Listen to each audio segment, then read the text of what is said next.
So when you're out in the real world, you're observing your single buddy who just had a wild night and he's telling you about it. All these things that you get pulled off of the table, I think helps you focus on, why you give up all that stuff. Yeah. It's not even in your face as much. Yeah.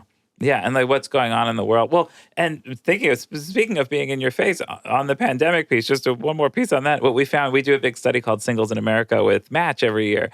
And what we found in that is a survey of 5,000 singles, 1 in 4 who had non-romantic roommates started a sexual relationship with them during the pandemic. Wow, 1 in 4. That's a pretty high number, yeah. right? A quarter of people were, and it's boredom, it's safety, it's companionship. Yeah, companionship. You're out of options. Yeah. At least you're in your little pod. But it also was a moment that I think for a lot of people, we were looking around and seeing things we didn't see before. And it could be that you're trapped in the house and you have this roommate and say, I really enjoy living with you. Yeah. And there's all these things I like about you. I've never thought of you as a romantic or a sexual partner, but now that we're trapped here. Yeah, it's kind of the answer to, we used to debate about this. If you're on an island. I was thinking the exact same thing. If you're on an island and there's one other person there, Dax is always saying, you will fall in love with them. Like, it doesn't matter who they are, you'll fall in love with them. And I'm like, no, I don't think necessarily, but maybe. We could turn to some of the work on arranged marriage. I think that kind of gives us some insights on that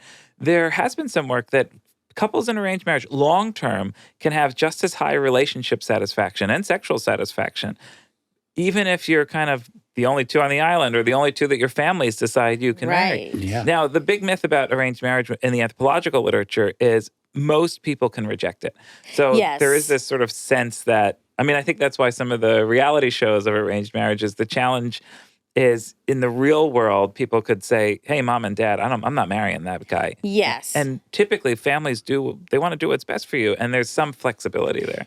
Yeah, my parents have a half arranged marriage in that same way where it was like two family members saying, hey, I have this brother. Oh, I have this daughter. Let's get them together. Yeah. We'd like to see this happen, but Yeah, exactly. We'd love to see it happen, but I think it's more that than what people think. Exactly. Yeah.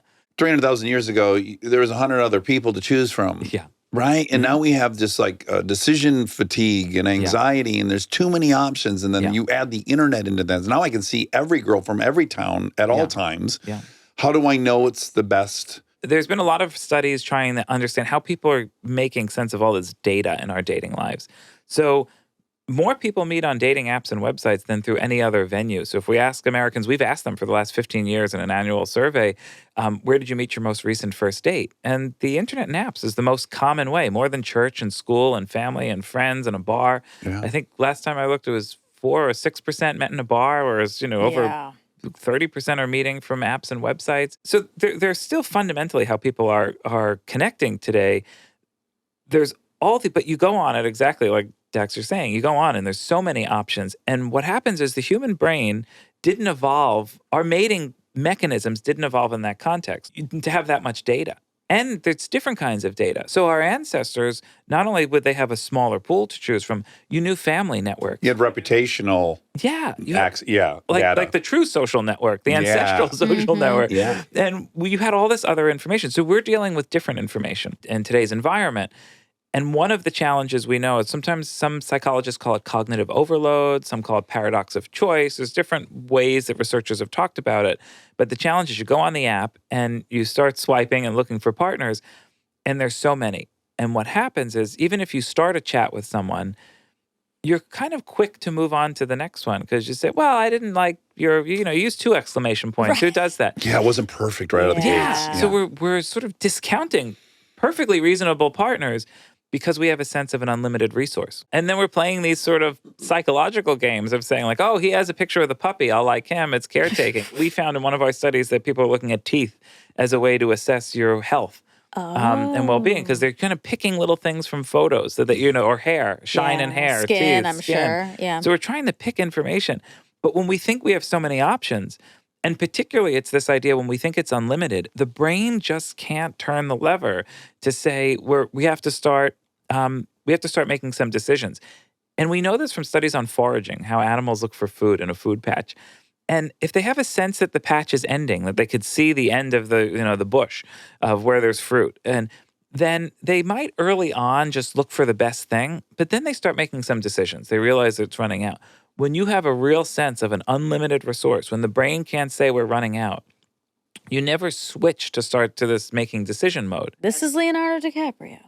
Yeah. He's got unlimited resources. He's got literally unlimited resources. It's not his fault. Yeah. Yeah. And not being resources he has resources himself, but unlimited options. Yeah. Virtually every option. Yeah. 3.5 billion options. So we struggle. So the challenge for so many of us is like we have to grab the brain and just say, okay, I'm going to make a choice. So we have to do things if we want to have more fun and more satisfaction with how we use these apps. I think we really have to do things and say, I'm going to start a conversation today. I'm going to swipe X number of people. You need a game plan. If you think it's just going to present itself to you, it's not. Yeah, because the apps are really introducing sites. They're not necessarily going to say, here's your person who you're going to have a wonderful relationship with. Yeah. There's too much dynamic that happens in the real world. And there's timeliness. It could introduce you to someone and say, well, you're great, but you're about to move to Paris for 3 years. I don't know if this is going to work. Yeah. That's the real world for people. There's all Yeah. these timeliness factors. There's geography. There's family. There's careers.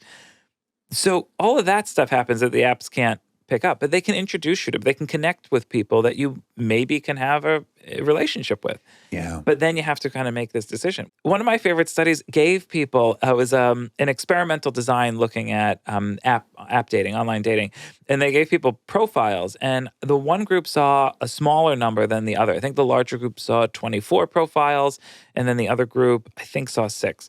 And when they followed up with the participants in this experimental study, the people who saw fewer profiles were happier. Mm-hmm. Those that had more were in this was the grass greener on the other side idea, this idea that, well, there was someone else I thought was attractive, and maybe I should have talked to some of those others. That's just in an experimental design where you have, in all things considered, a relatively small number of more options. Mm-hmm. But we get stuck in this idea that maybe there's someone else out there that I should have interacted. Interesting. And we forget the golden rule of relationship science. The grass isn't necessarily greener on the other side. The grass is greener where you water it. Yeah. And that's the rule for relationships. That's great. What a beautiful sentence. And for a date, invest in that date. If you go on a date with someone, don't think about the 100 other options you have on your app. Get to know the person. Have a conversation. Ask about their childhood, about their lives, about their experiences. Invest in human connection. It's why one of the things we've been looking at in some of our studies are second dates and how important they are. I'm a huge advocate of second. Everyone's nervous on a first date. Go on a second date. Unless your gut really says, Yeah. Right. Go. I mean, really try to invest. Water the grass. Yeah. I was just going to say, I think of the knee-jerk reaction to that scenario is that it's like there's some greed driving it. But I would imagine there's just as much of this like loss bias we have. Yeah, I don't know. It's like, I deserve this great thing. It's like, what if I picked something that was less? Like it's this weird loss bias thing. Yeah. We're just starting to collect some new data. It's not in the book. It's some new data that we're collecting on this idea of kind of self-actualization. And one of the things I think we're seeing exactly is tied to this. More and more people are saying, I need to be perfect to enter a relationship. I need to bring this perfect self to the relationship. And you have to be perfect in the relationship. I'm going to be perfect. You're going to be perfect. The relationship's going to be perfect. So we focus so much on working on ourselves. And as a biologist, now all the therapists out there are going to say, yes, it's important. Not all of them. But I actually think we're working too much on ourselves. And we're focusing so much on this idea. Now, sometimes there's real issues. Sometimes people are dealing with depression, addictions, exhaustion. They should clean those up. Yeah, clean those up. Yeah.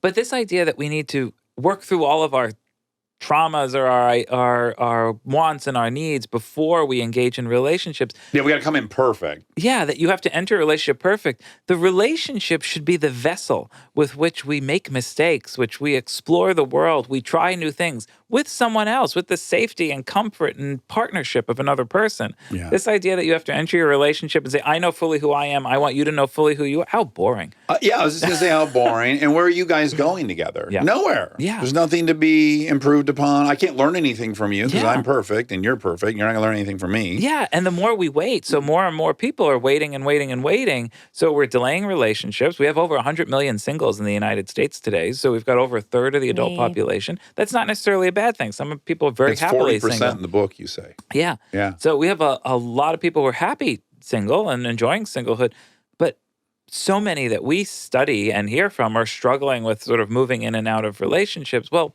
if you're waiting for everything to be perfect, that's a losing game. It's not going to happen. Yeah.